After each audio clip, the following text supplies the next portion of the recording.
महाभारत। कुरुवंश की उत्पत्ति कृपाचार्य तथा द्रोणाचार्य, धृतराष्ट्र, पांडु तथा विदुर। पुराणों के अनुसार ब्रह्मा जी से अत्रि, अत्रि से चंद्रमा, चंद्रमा से बुध और बुध से इलानंदन पुरूरवा का जन्म हुआ। पुरूरवा से आयु, आयु से राजा नहुष और नहुष से ययाति उत्पन्न हुए। ययाति से पुरु हुए। पुरु के वंश में भरत और भरत के कुल में राजा कुरु हुए। कुरु के वंश में शांतनु का जन्म हुआ। शांतनु से गंगानंदन भीष्म उत्पन्न हुए। उनके दो छोटे भाई और थे, चित्रांगद और विचित्रवीर्य। ये शांतनु से सत्यवती के गर्भ से उत्पन्न हुए थे। शांतनु के स्वर्गलोक चले जाने पर भीष्म ने अविवाहित रहकर अपने भाई विचित्रवीर्य के राज्य का पालन किया। भीष्म महाभारत के प्रमुख पात्रों में से एक हैं। ये महाराजा शांतनु के पुत्र थे। अपने पिता को दिए गए वचन के कारण इन्होंने आजीवन ब्रह्मचर्य का व्रत लिया था। इन्हें इच्छा मृत्यु का वरदान प्राप्त था। एक बार हस्तिनापुर नरेश दुष्यंत आखेट खेलने वन में गए। जिस वन में वे शिकार के लिए गए थे उसी वन में कण्व ऋषि का आश्रम था।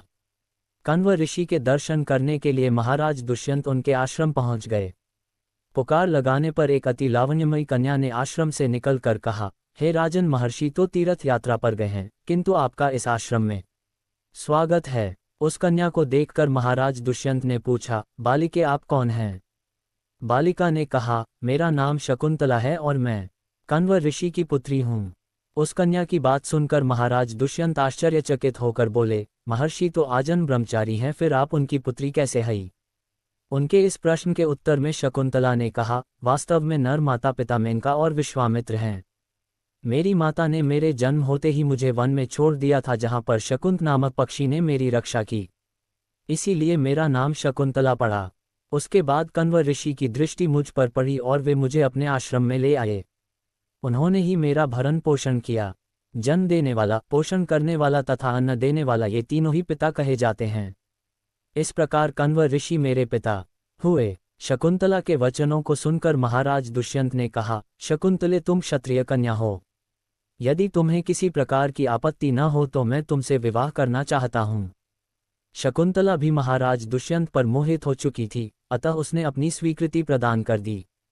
दोनों ने गंधर्व विवाह कर लिया। कुछ काल महाराज दुष्यंत ने शकुंतला के साथ विहार करते हुए वन में ही व्यतीत किया। फिर एक दिन वे शकुंतला से बोले, प्रियतमे, मुझे अब अपना राजकार्य देखने के लिए हस्तिनापुर प्रस्थान करना होगा। महर्षि कण्व के तीर्थ यात्रा से लौट आने पर मैं तुम्हें यहाँ से विदा कराकर अपने राजभवन में ले जाऊंगा। इतना कहकर महाराज ने शकुंतला को अपने प्रेम के प्रतीक के रूप में अपनी स्वर्ण मुद्रिका दी और हस्तिनापुर चले गए। एक दिन उसके आश्रम में दुर्वासा ऋषि पधारे। महाराज दुष्यंत के विरह में लीन होने के कारण शकुंतला को उनके आगमन का ज्ञान भी नहीं हुआ और उसने दुर्वासा ऋषि का यथोचित स्वागत सत्कार नहीं किया। दुर्वासा ऋषि ने इसे अपना अपमान समझा और क्रोधित होकर बोले, बालिके, मैं तुझे शाप देता हूँ कि जिस किसी के ध्यान में लीन होकर तूने मेरा निरादर किया है वह तुझे भूल जाएगा। दुर्वासा ऋषि के शाप को सुनकर शकुंतला का ध्यान टूटा और वह उनके चरणों में गिरकर क्षमा प्रार्थना करने लगी। शकुंतला के क्षमा प्रार्थना से द्रवित होकर दुर्वासा ऋषि ने कहा, अच्छा, यदि तेरे पास उसका कोई प्रेम चिन्ह होगा तो उस चिन्ह को देख उसे तेरी स्मृति हो आएगी। महाराज दुष्यंत से विवाह से शकुंतला गर्भवती हो गई थी। कुछ काल पश्चात कण्व ऋषि तीर्थ यात्रा से लौटे, तब शकुंतला ने उन्हें महाराज दुष्यंत के साथ अपने गंधर्व विवाह के विषय में बताया। इस पर महर्षि कण्व ने कहा, पुत्री, विवाहित कन्या का पिता के घर में रहना उचित नहीं है। अब तेरे पति का घर ही तेरा घर है। इतना कहकर महर्षि ने शकुंतला को अपने शिष्यों के साथ हस्तिनापुर भिजवा दिया। मार्ग में एक सरोवर में आचमन करते समय महाराज दुष्यंत की दी हुई शकुंतला की अंगूठी, जो कि प्रेम चिन्ह थी, सरोवर में ही गिर गई। उस अंगूठी को एक मछली निगल गई। महाराज दुष्यंत के पास पहुंचकर कण्व ऋषि के शिष्यों ने शकुंतला को उनके सामने खड़ी करके कहा, महाराज, शकुंतला आपकी पत्नी है, आप इसे स्वीकार करें। महाराज तो दुर्वासा ऋषि के शाप के कारण शकुंतला को विस्मृत कर चुके थे, अतः उन्होंने शकुंतला को स्वीकार नहीं किया और उस पर कुल्टा होने का लौंछन लगाने लगे। शकुंतला का अपमान होते ही आकाश में जोरों की बिजली कड़क उठी और सबके सामने उसकी माता मेनका उसे उठा ले गई। जिस मछली ने शकुंतला की अंगूठी को निगल लिया था, एक दिन वह एक मछुआरे के जाल में आ फंसी। जब मछुआरे ने उसे काटा तो उसके पेट अंगूठी निकली। मछुआरे ने उस अंगूठी को महाराज दुष्यंत के पास भेंट के रूप में भेज दिया।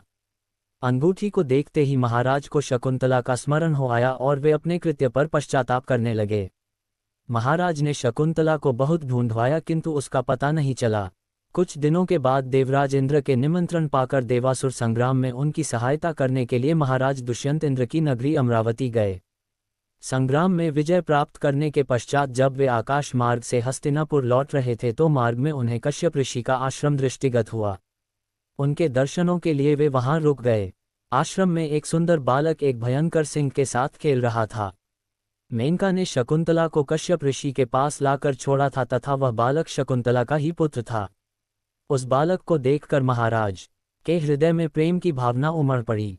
वे उसे गोद में उठाने के लिए आगे बढ़े तो शकुंतला की सखी चिल्ला उठी, हे भद्र पुरुष, आप इस बालक को न छुएं अन्यथा उसकी भुजा में बंधा काला डोरा सांप बनकर आपको डस लेगा।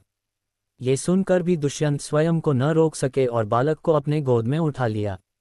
अब सखी ने आश्चर्य से देखा कि बालक के भुजा में बंधा काला गंडा पृथ्वी पर गिर गया है। सखी को ज्ञात था कि बालक को जब कभी भी उसका पिता अपने गोद में लेगा वह काला डोरा पृथ्वी पर गिर जाएगा। सखी ने प्रसन्न होकर समस्त वृतांत शकुंतला को सुनाया। शकुंतला महाराज दुष्यंत के पास आए। महाराज ने शकुंतला को पहचान लिया। उन्होंने अपने कृत्य के लिए शकुंतला से क्षमा प्रार्थना किया और कश्यप ऋषि की आज्ञा लेकर उसे अपने पुत्र सहित अपने साथ हस्तिनापुर ले आए। महाराज दुष्यंत और शकुंतला के उस पुत्र का नाम भरत था। बाद में वे भरत महान प्रतापी सम्राट बने और उन्हीं के पर हमारे देश का नाम भारतवर्ष हुआ।